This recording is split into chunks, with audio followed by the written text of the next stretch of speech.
Welcome to CEO Money. I'm Michael Yorba. Thanks for joining with me. I have Holly Duckworth with me. She is the leader, with Leadership Solutions. Thanks for joining the show, Holly. Michael, thanks for having me at this important time of transition in the world. You are a New York Times contributor, host of Everyday Mindfulness Show, and a trailblazing keynote speaker. Give us some more color on you, and then I have some some questions about mindfulness. Well, life is not always the path you think it will be. I like to tell people that I didn't start out being a professional speaker or an expert on mindfulness. I grew up just outside of Portland, Oregon, a very, very blue-collar life. I'm a first-generation college graduate, and I've had the opportunity to live and learn and grow through the meetings industry, the hospitality tourism industry, and write many books and start to connect people in that way. So I always just like to tell people that wherever you start isn't where you end up, and my story is certainly an example of that, and yet you can go anywhere you want to go when you put your mind to it. Tell me about mindfulness in the corporate world.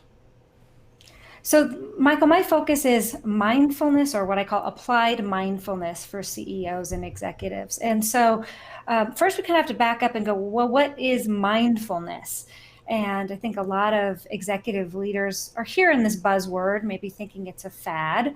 But mindfulness is what I call, it's like new thought, ancient wisdom. These are ancient practices that have been honed and refined and are now re-emerging in our busy 24/7 world. So mindfulness, first of all, is the practice of being fully present in the moment without judgment. And I know in our world of 24/7 email and news and social media and all of these things bombarding us, the practice of mindfulness can help us to be better leaders, no matter what our role is within the framework of an organization. So mindfulness is really important because our employees, our teams are hurting. According to the Global Wellness Institute, there's over 3.2 billion workers, and they are increasingly unwell. We are facing economic uncertainty, less health, aging, and even in some cases, an unsafe workplace.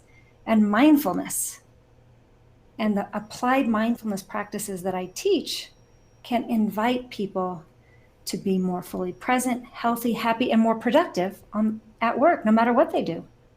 Give me an example of what you mean by that, how we can become more productive at work, and how it is woven into the fabric of corporate America as we go forward.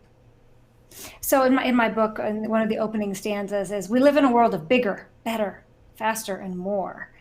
And I think now's the time where our world is actually saying, we're pushing the scales as hard as we can in terms of sales and growth and mindset. And if we don't take care of our humanness, our human beingness, our human doingness is going to suffer. So an example of that might be, I often coach sales professionals, and we know in the sales world, okay, you hit your goal in 2017, we're going to raise it in 2018, and we're going to raise it in 2019. And we need new sustainability ways to attain that goal. So I have one program I do, it's called Mindful Selling. And I recently coached a major executive of a company, and worked hard all year, hit his goal, actually became the top producer in this global organization. And then he came to me, he was burned out, he was exhausted. There was no more gas in the tank to go hit that next year of goals. And he worked with me in mindful selling techniques, breathing, affirmations, and intention setting to actually slow down, to speed up in order to attain his goals. And unfortunately, not everyone does that. Some people, they hit that wall and they end up either changing careers or having a health challenge. And when anybody's out of the workplace, be it mentally out of the workplace or even physically out of the workplace, that can have a direct financial impact on an organization's bottom line. You don't just address the symptoms, you actually work within corporate cultures to make mindfulness pervasive throughout the entire organization. Talk to me about getting the buy-in from people to work more in a mindful space, and then how it relates to the end work product. I love this question. I get asked this question all of the time. I like to say I bridge the personal practice of mindfulness into organizations. It's true. Most of my clients start out with a CEO, maybe a champion within the company that's already practicing mindfulness, or they have a skill at creating a curiosity and discovery about what mindfulness could be. And once we have that seed of curiosity, then I have the opportunity to go in and, like you said, kind of explore what are the beliefs going on under the challenges, the stress, the overwhelm, or the chaos within an organization. So mindfulness, it might start as a personal practice, but when we get 2 or 3 or 5 or 10 or 100 people starting to look at their work life differently, perhaps even work life integration differently, I can bring some of these strategies. One of my favorites is the idea of corporate visioning, that so often in organizations we do the 2018, 2019 business plan, and we just basically take the year off the last year and change the next year and the next year and the next year. The visioning process is a mindful way that we can actually go in and say, what's the highest and best for this organization?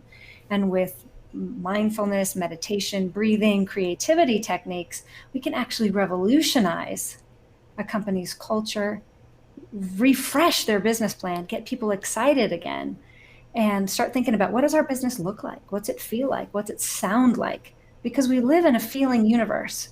And so inviting this mindful practice into your company may be a way to reboot with clear vision for 2020 and beyond. How can I use what you have been able to share with other leaders for myself? Give me some examples that the audience and myself can use to, on a practical note, to how we can start to practice more mindfulness to create better environments, better results, and a better circumstance that we really want to be in. Well, Michael, I wanted to offer you and your listeners, I have this little tool I call the Mindfulness Mini Poster.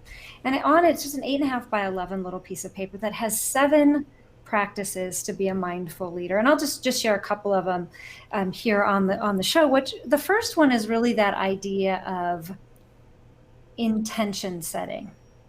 And intention is, how are you going to put your energy in motion? Many workers today, we get up, we grab that cup of coffee, we run out the door, and that how are we going to be in the day?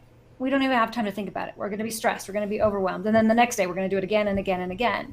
Mindfulness is about being fully present and aware to what is the energy that you want to create in that day.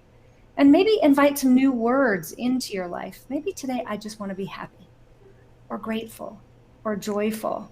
And then periodically throughout the day, before you make that phone call to the boss, before you reach out to that troublesome client, remind yourself of that intention. Because whatever intention we set for the day can actually become an energy magnet to bring more of that into our world. So intention setting is a great way to become a mindful leader. And that's something you can do no matter how you commute to work. You walk down the hall to your home office, maybe you jump on a subway, or even if you drive. Just take a minute and go, what's the energy that I want to create? What's the intention I want to create today? Another great way, I talked about visioning, but a third one is the idea of affirmation settings. Our mindset creates our world. And if we're going into work going, oh, it's going to be another day of sales calls, we're going to get, oh, it's another day of sales calls. But a mantra or an affirmation is a positive, present tense statement that you or your team could use at work to shift your mindset. And I often work with teams and organizations to set that mantra for the day or a special project. For the next 12 weeks, our team is dedicated and committed to increasing income by 5% while being joyful and easeful. And the team writes that statement together, and then they say it together throughout the life of the project. Before each of the meetings, maybe they have it on their email or their agendas. These are a couple of techniques that you can use both individually and as a part of a team to set a mindful corporate, more productive and profitable organization. Holly, thank you so much for bringing that to me. I and our audience, I thoroughly enjoyed the interview. I got something out of it, and I really hope that we can come down. You can come back later, and we can drill down into each one of the topics, the high-level topics we spoke about today. My pleasure. Remember, mindful matters, and so do you, Michael. Thank you. All right, you've been watching CEO Money with Michael Yorba. Thanks for joining with us. Like us on Facebook, follow us on Twitter, and subscribe to our new, as a matter of fact, look us up on our new app on the App Store and on Android, CEO Money. We're going to start really doing some big building on that. Thanks for coming with us today.